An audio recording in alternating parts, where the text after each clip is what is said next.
ಒಂದು ಕಳ್ಳರ ಗುಂಪು ಇತ್ತಂತೆ. ಆ ಕಳ್ಳರ ಗುಂಪು ಏನ್ ಮಾಡ್ತು ಅಂದ್ರೆ ಕಳ್ತನ ಮಾಡೋದಕ್ಕೆ ಬಂತು. ಏನ್ ಕದಿಬೇಕು, ಎಮ್ಮೆ ಕದಿಬೇಕು ಅಂತ ತೀರ್ಮಾನ ಮಾಡಿದ್ರು.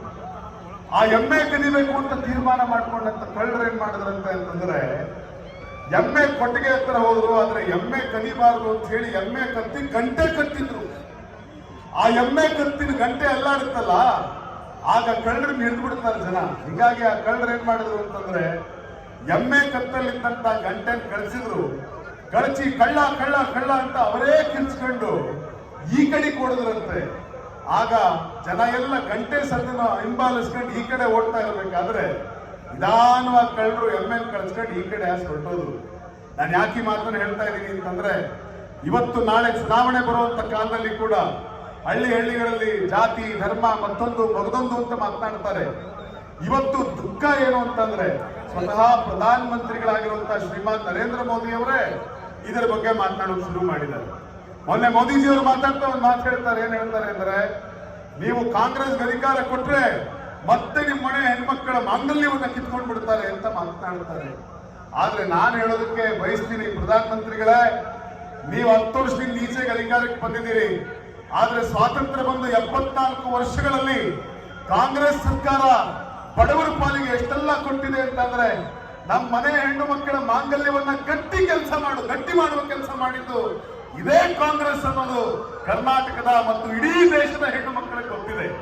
ಪಾಪ ಬಹಳ ಜನ ಹುಡುಗರು ಪ್ರಶ್ನೆ ಕೇಳ್ತಾರೆ, ಏನು ಅಂದ್ರೆ 70 ವರ್ಷದಾಗ ಕಾಂಗ್ರೆಸ್ ಏನ್ ಮಾಡೈತಿ ಅಂತ ಕೇಳ್ತಾರೆ. ಹೌದಾ? 70 ವರ್ಷದೊಳಗ ಕಾಂಗ್ರೆಸ್ ಏನ್ ಮಾಡೈತಿ ಅಂತ ಕೇಳ್ತಾರೆ. ಮೊನ್ನೆ ಯಾರೋ ಹುಡುಗ ನಾನು ಇದೇ ಪ್ರಶ್ನೆ ಕೇಳ್ದ. ನಾ ಹೇಳ್ದೆ, ಅಣ್ಣ ನೀನ್ ತೋಳಿನ ಮೇಲೆ ಶರ್ಟ್, ಭುಜದ ಮೇಲೆ ಶರ್ಟ್ ಐತಲ್ಲ, ಶರ್ಟ್ ಹಿಂಗ್ ಮಾಡಿ ನೋಡು ಅಂತ. ಅಲ್ಲೊಂದು ಗಾಯದ ಗುರುತಿದೆ, ಒಂದು ಲಸಿಕೆ ಗುರುತಿದೆ. ಆ ಲಸಿಕೆ ಗುರುತು ತೋರಿಸ್ ಅವ್ರಿಗೆ ಹೇಳಿದ್ದೇವು ಅಂತಂದ್ರೆ 70 ವರ್ಷದಿಂದ ಕಾಂಗ್ರೆಸ್ ಏನ್ ಮಾಡೈತೆ ಅಂತ ಕೇಳ್ತಿಲ್ಲಪ್ಪ, ಈ ತೋಳಿನ ಮೇಲಿರುವ ಲಸಿಕೆ ಹಾಕಿರೋದೇ ಕಾಂಗ್ರೆಸ್.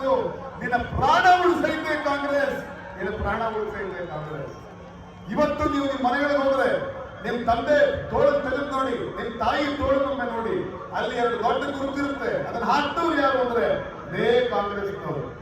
ಇವತ್ತು ಬಹಳಷ್ಟು ಕಡೆ ಬಿಜೆಪಿ ಪ್ರಚಾರ ಮಾಡ್ತಾರೆ. ಏನ್ ಪ್ರಚಾರ ಮಾಡ್ತಾರೆ ಅಂತಂದ್ರೆ ಟಾಯ್ಲೆಟ್ ರೂಮ್ ಕಟ್ಟೋದಕ್ಕೆ ಸ್ವತಃ ಮೋದಿಜಿ ಅವರೇ ಬರ್ಬೇಕಾಯ್ತು ಅನ್ನೋ ಪ್ರಚಾರಗಳನ್ನು ಮಾಡ್ತಾ ಇದ್ದಾರೆ. ಆದ್ರೆ ನಾನು ಅವ್ರಿಗೆ ಹೇಳಿ ಬಯಸ್ತೀನಿ, ಅಣ್ಣ ನಾಳೆ ಚುನಾವಣೆ ಆಗುತ್ತಲ್ಲ, ಚುನಾವಣೆ ದಿವಸ ಈ ದೇಶದ 7 ಲಕ್ಷ ಹಳ್ಳಿಗಳಲ್ಲಿ ಜನ ವೋಟ್ ಹಾಕೋದು ಟಾಯ್ಲೆಟ್ ರೂಮ್ಗಳಲ್ಲ. ಈ ದೇಶದ 7 ಲಕ್ಷ ಹಳ್ಳಿಗಳಲ್ಲಿ ಮೋದಿಜಿ ಕಟ್ಟಿದ ಟಾಯ್ಲೆಟ್ ಅಲ್ಲಿ ಯಾವನು ವೋಟ್ ಹಾಕಕ್ಕೆ ಹೋಗ್ತಾ ಇಲ್ಲ. ಈ ದೇಶದ 7 ಲಕ್ಷ ಹಳ್ಳಿಗಳಲ್ಲಿ ಇದೇ ಇಂದಿರಾ ಗಾಂಧಿ ಅವರು ಕಟ್ಟಿದಂತ ಶಾಲೆಗಳಲ್ಲಿ ಕಾಲೇಜುಗಳಲ್ಲಿ ಜನ ವೋಟ್ ಹಾಕೋದಕ್ಕೆ ಹೋಗ್ತಾರೆ, ವೋಟ್ ಹಾಕ್ತಾರೆ. ಈ ದೇಶದ 7 ಲಕ್ಷ ಹಳ್ಳಿಗಳಲ್ಲಿ ಸ್ಕೂಲ್ ಕಟ್ಟಿದವರು ಯಾವತ್ತೂ ಕೂಡ ಜಂಬ ಪಡ್ಕೊಳ್ಳಿಲ್ಲ. ಈ ದೇಶದ 7 ಲಕ್ಷ ಹಳ್ಳಿಗಳಲ್ಲಿ ಆಸ್ಪತ್ರೆಗಳನ್ನು ಕಟ್ಟೋರು ಇದ್ರ ಬಗ್ಗೆ ಮಾತನಾಡ್ತಾ ಇಲ್ಲ. ಈ ದೇಶದ 7 ಲಕ್ಷ ಹಳ್ಳಿಗಳಲ್ಲಿ ಕಾಲೇಜ್ಗಳನ್ನು ಕಟ್ಟೋರು ಇದ್ರ ಬಗ್ಗೆ ಮಾತನಾಡ್ತಾ ಇಲ್ಲ. IIT-ಗಳನ್ನು ಕಟ್ಟಿದ್ರು, IIM-ಗಳನ್ನ ಕಟ್ಟಿದ್ರು, ಅದ್ರ ಬಗ್ಗೆ ಮಾತನಾಡ್ತಾ ಇರಲಿಲ್ಲ. ಈ ದೇಶದಲ್ಲಿ ಒಂದು ಗುಂಡು ಪೂಗಿ ಕೂಡ ತಯಾರು ಮಾಡೋ ಶಕ್ತಿ ಇರಲಿಲ್ಲ 75 ವರ್ಷದ ಹಿಂದೆ ನಮಗೆ. ಅಂಥದ್ರಲ್ಲಿ ಇವತ್ತು ಎಂತೆಂಥ ವಿಮಾನಗಳು, ಎಂತೆಂಥ ರಾಕೆಟ್ಗಳನ್ನ ತಯಾರು ಮಾಡಿದವರು ಇದೇ ಕಾಂಗ್ರೆಸ್ನವರು. ಅವ್ರು ಇದ್ರ ಬಗ್ಗೆ ಪ್ರಚಾರ ಮಾಡ್ಕೊಳ್ತಾನೆ ಇಲ್ಲ. ಆದ್ರೆ ಮೊಬೈಲ್ ಹಿಡ್ಕೊಂಡು ಪಾಪ ಇತ್ತೀಚಿನ ಹುಡುಗರು ಫೋನ್ ಹಿಡ್ಕೊಂಡು ನೀವು ಟೈಪ್ ಮಾಡ್ತಿರ್ತಾರೆ. ಏನು ಅಂದ್ರೆ ಕಾಂಗ್ರೆಸ್ ನಮ್ಗೇನ್ ಕೊಡ್ತೈತೆ ಅಂತ ಟೈಪ್ ಮಾಡ್ತಾರೆ. ನೀವು ತಲೆ ಮೇಲೆ ಹೊಡೆದು ದೊಡ್ಡವರು ಆ ಪ್ರಶ್ನೆ ಕೇಳಿದಾಗ ನೀವು ಆ ಹುಡುಗನ ಒಂದು ತಲೆ ಮೇಲೆ ಒಂದು ಮಟ್ಕಿ ಹೇಳ್ಬೇಕು, ಮಗನೇ ನಿನ್ನ ಕೈಗೆ ಈ ಮೊಬೈಲ್ ಕೊಟ್ಟಿದಾರಲ್ಲ, ಈ ಮೊಬೈಲ್ ಬರೋದಕ್ಕೆ ಕಾರಣ ರಾಜೀವ್ ಗಾಂಧಿ ಅವ್ರ ಕಣಯ್ಯ, ರಾಜೀವ್ ಗಾಂಧಿ ಅವರು ಕೊಟ್ಟ ಮೊಬೈಲ್ ಇದು ಅನ್ನೋದನ್ನ ಆ ಪುಟ್ಟ ಹುಡುಗನ ಕಿವಿ ಹಿಡಿದು ನೀವು ಹೇಳಬೇಕು. ಈ ದೇಶಕ್ಕೆ ಸ್ವಾತಂತ್ರ್ಯ ಬಂದ ಕಾಲದಲ್ಲಿ ಏನ್ 200 ವರ್ಷ ಬ್ರಿಟಿಷರು ಲೂಟಿ ಮಾಡಿದ್ರು, ತಿನ್ನೋದಕ್ಕೆ ಅನ್ನ ಇರಲಿಲ್ಲ ಜನಗಳಿಗೆ.